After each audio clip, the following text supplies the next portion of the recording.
Imegonga saa moja juu ya alama hapa Kenya, Uganda na Tanzania. Karibu kwenye taarifa kamili mtazamaji, na asante sana kwa kutuchagua, lakini kubwa zaidi kwa kututeua kama kitovu cha habari za kweli na za kuaminika. Mimi wako Andrin Kilemi, mwenzangu pembeni kwenye lugha ishara ni Roda Nyamai.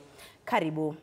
Kikao cha kusikiliza kesi ya mvuvi Brian Odhiambo aliyedaiwa kutekwa nyara na maafisa wa KWS kisha kutoweka kiliendelea leo katika eneo la tukio ambalo ni mbuga ya kitaifa ya Nakuru. Mashahidi watatu wanaojumuisha jirani, mama yake na nduguye Brian Odhiambo walitoa ushahidi wao wakisimulia jinsi alivyokamatwa na kudhulumiwa kabla ya kutupwa ndani ya gari la maafisa hao. Kesi hiyo itaendelea kesho, afisa anayechunguza kutoweka kwa Brian akiendelea kutoa ushahidi wake. Baada ya kupigwa aliwachwa hapo ama walimpiga wakaona Ali sasa aongei, ndio alikuwa anapiga kelele anaomba msamaha, lakini waliona sasa amenyamaza, wakabeba wakaingiza kwa fence, wakafuruta mpaka huko kwenye gari ilikuwa, wakaingiza kwa gari na wakaenda chini hivi. Kuchungulia nikaona Kalusa anaenda mbio na mimi nikavaa katikati nikawafuata.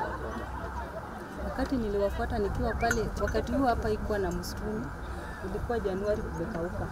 Hata ukiwa huko kona unaona mnyako huko. Wakati nilipiga kona niliona Brian amesaa wekwa ndani ya fence. Nikakuja mbio nikitembea haraka kufika hapa, nimeona Brian anavurutwa anapelekwa huko. Tuliza tuko ufupi vile ulifika. Nini kufanya ukafika hapa? ndio nilifika akakimbia akikuja hivyo akanitia pale kwa fence, mimi niko kwa barabara. Carlos harakisha. Brother yako anaenda na maskari wa game, harakisha kuja mbio. Mimi nikaachana vitu nilikuwa nafanya, nikakuja hivi mbio. Nikapita hapa kwa post hapa.